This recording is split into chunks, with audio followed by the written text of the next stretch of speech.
je suis pas là pour mettre des sanctions. Je suis pas là pour mettre des sanctions ou pour décider de quoi que ce soit. Quand je vois que quelqu'un fait même les pires dégâts, j'essaye toujours d'être tolérant, de pas juger et de donner une chance. Je n'aime pas qu'on abuse de cette chance parce que justement, on en a abusé toute ma vie. Et il n'y a pas plus méchant que celui qui veut être gentil. Il me semble essentiel que justement dans tout conflit, on le résout par justement la communication.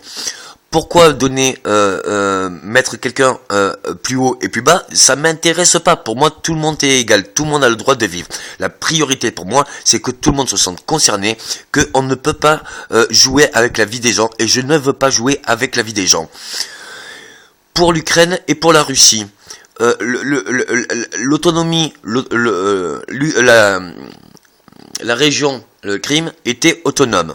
Jusqu'à depuis le référendum qui avait été signé avant même le comment ça s'appelle, avant même qu'il y ait tous ces événements. Je pense que justement, vu les conséquences qu'il y a dans le monde, le changement et peut-être le progrès et déjà le changement de conscience et l'élan d'une direction nouvelle, je pense qu'il est mieux intéressant que on prenne le temps pour justement voir les priorités de chacun. C'est pas derrière une télé et avec des informations dont c'est même pas ma langue natale que je peux assimiler les besoins véritables de chacun. Il me semble essentiel que justement on trouve une stabilité. Pourquoi je dis ça quand justement je m'oppose, c'est que j'estime que oui effectivement la personne ne veut pas il y a de gros dangers.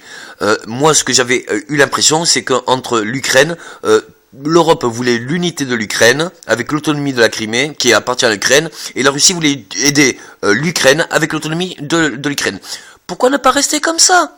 Quel qu'en soit, si on stabilise cela, on pourra très bien tout à fait développer les deux. La Russie, l'Ukraine et l'Europe et l'Amérique et l'Afrique et en fait tout le monde. Ça sert à rien de se diviser. Le tout c'est d'être au moins d'accord sur quelque chose. On n'a pas à pénaliser quelqu'un. Il comprendra pas pourquoi on le pénalise ou qu'on utilise la force ou autre. Je n'ai aucune envie de faire cela. J'essaye de raisonner, j'essaye de tolérer et j'essaye de donner toujours des chances. Mais il faut pas en abuser non plus. Mais si on prend le temps, c'est la meilleure des choses. Il faut trouver des solutions. Mais c'est pour ça que hier, j'ai dit que j'allais prendre plusieurs jours tout ça. Parce que, je dors 2, 3, 4 heures par nuit. Et c'est pas possible c'est pas possible. Donc pour moi, la meilleure des sécurités internationales doit se faire par la communication. C'est pas une sécurité autoritaire. Ça sert à rien de juger les gens. Ça sert à rien de les sanctionner. Si on leur fait prendre conscience que tous les deux, ils ont peut-être, même s'ils ne le trouvent pas, ils ont au moins un sujet qu'ils ignorent ou ils sont tous les deux d'accord, bon alors il faut engager des communications jusqu'à ce qu'on le trouve. Et c'est pas une question d'heure ou de week-end ou de semaine. Il faut se laisser le temps de voir un peu l'organisation qu'on peut mettre pour le long terme.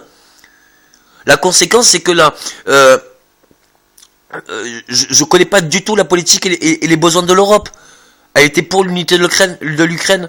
Elle était pas ou quoi que ce soit contre la Russie. La Russie n'était pas contre l'Europe. Mais là, ça fait créer des nouveaux problèmes qui n'étaient pas au départ.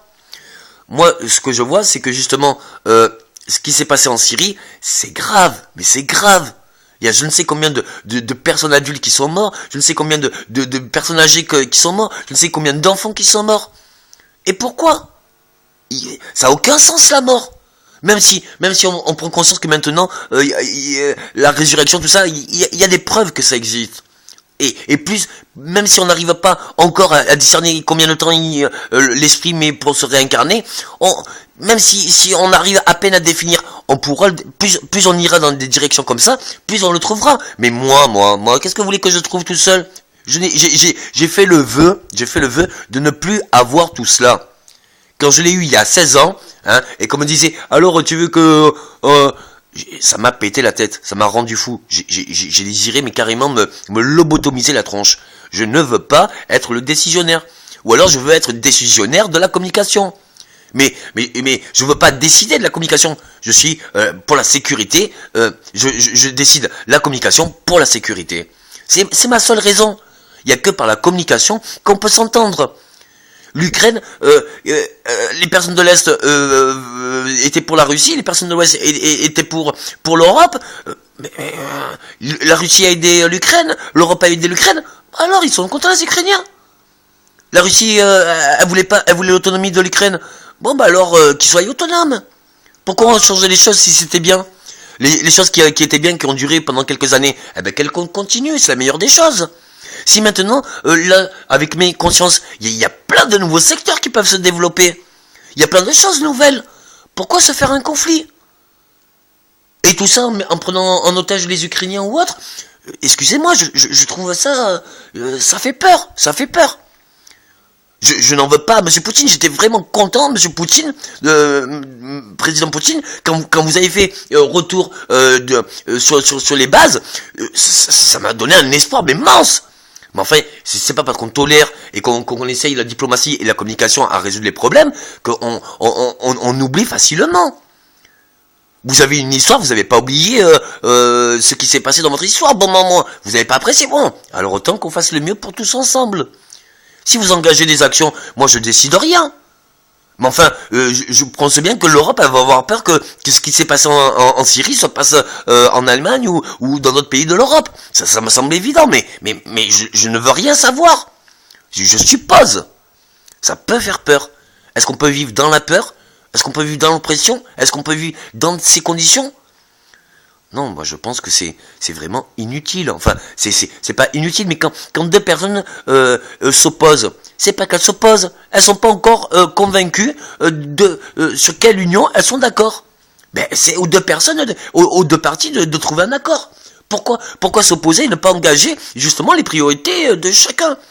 Mais comment voulez-vous que je puisse savoir qu'est-ce que je peux développer si je n'ai pas été sur place et que je n'ai pas vu les gens, l'état d'esprit, les désirs, les préoccupations, et ça, si je le fais dans un pays, je le fais dans un continent, mais je le fais sur Terre. J'ai besoin de voyager de partout. C'est pas en étant derrière une télé qu'on peut décider quoi que ce soit, d'imaginer quelque chose.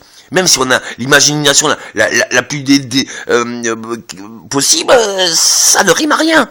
Ça ne rime à rien. Ou alors je ne le veux pas. Moi j'ai envie de le vivre, j'ai envie de voir le pays, j'ai envie de voir les problèmes, j'ai envie de comprendre, j'ai envie d'interpréter tout ça. Pour voir, tiens, mais peut-être que tu pourrais développer ça, peut-être que je pourrais développer ça. Toute ma vie j'ai fait comme ça. Et je l'ai pas fait seul. Toute ma vie je me suis adressé à quelqu'un. Selon les priorités de chacun. J'ai pas cherché à dire, ben tiens, toi ça va être ça, toi ta priorité, toi ça va être ça ta priorité. Il y a aucune autorité, une volonté d'autorité. Ça, je n'ai vraiment aucun besoin je préfère alors avoir aucun droit de décision. Si ce n'est la philosophie que je pense que par la communication on peut tout résoudre. À quoi ça sert de s'obstiner? La meilleure façon c'est de se remettre en question. Je suis d'accord, tout le monde a le droit de prendre des oppositions. Mais enfin, à un moment donné, on en a combien d'années d'histoire de millénaires? Quand c'est que sur Terre, il y a eu la paix? On peut pas faire la paix sur Terre? Le repos éternel pour tous? En développant chaque technologie, chaque conscience, chaque science, l'alliance des forces? Ben voilà, je sais pas. L'argent, au départ, c'est pour se faire plaisir, pour acheter quelque chose, pour se donner à manger, pour tout cela. Mais si déjà on a la nourriture plus ou moins autonome, qu'on n'est pas obligé d'avoir faim chaque jour et d'en souffrir, et que les méthodes de travailler, ben tout le monde a envie de travailler parce que tout le monde trouve ça plus intéressant, et que tout le monde a envie d'y participer. Bon, alors on pourra se faire, et que tout le monde a envie de partager entre eux, eh bien on pourra partager entre nous, ou qu'on soit, hein, qu'on reste dans le pays, dans le continent, ou qu'on soit à l'étranger. On pourra partager entre nous, on pourra, avec le temps, peut-être sans oublier, mais tolérer ou comprendre pourquoi c'était dérisoire d'en arriver à la violence, et puis peut-être qu'après on pourra vraiment, ça pourra aller que de mieux en mieux. Ça pourra aller que de mieux en mieux. Il n'y a aucune raison de figer quelque chose. Il n'y a que la mort qui est définitive, et même pas il y a la résurrection après. Donc le tout c'est de prendre conscience, ben prenons le temps. Prenons le temps de voir qui c'est qui est pour, qui c'est qui est contre, ceux qui est contre, qu'est-ce qu'ils aimeraient. Voilà. Moi, si vous me demandez quel pays j'aime, ou quel continent j'aime, ou quelle nationalité je veux, moi j'adore la paix. Et la paix où? Sur Terre. où que j'ai été, dans quelles que soient les années, quelles que soient les époques, il y a toujours eu des X raisons de s'opposer pour X facteurs, pour X priorités différentes. Je ne peux pas, moi, développer une idée de production. Toute la Terre est différente.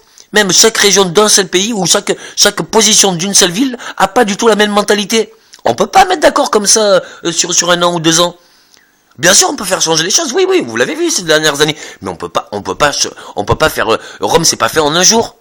C'est pierre par pierre qu'ils ont édifié petit à petit dans la continuité. Il faut qu'on garde une certaine stabilité, une certaine continuité de nos mœurs et voir où c'est qu'on va. Ce qui est le plus souhaitable pour tous. Je suis pas contre du tout la Russie. Au contraire. Si même la Terre existe, c'est grâce à elle. On a été attaqué dans les années 90 par les extraterrestres. Toute la base internationale a été pulvérisée. Il faut à un moment donné comprendre, voilà, on peut pas penser qu'on peut désirer quelque chose sans même savoir quels vont être les résultats. C'est peut-être la mort de tous. Je ne veux pas porter ce poids. Quand j'ai pris conscience de ça, je suis devenu fou, vous comprenez un peu. Donc, du coup, il y a un moment donné, moi, je préfère la communication. Je préfère vivre, voir le pays. Je préfère voir les gens. Je préfère les comprendre. Je préfère les sentir ce qu'ils veulent. On est tous différents. Bon, mais il n'y en a pas un qui est meilleur. Hein. Je vous rassure. Moi, un qui avait que des vertus, j'ai jamais connu. Un qui avait que des péchés, encore moins j'ai jamais connu. Même le pire des tueurs, le pire il a toujours un truc précis qu'il aime. Eh bien, c'est ça qu'on va développer.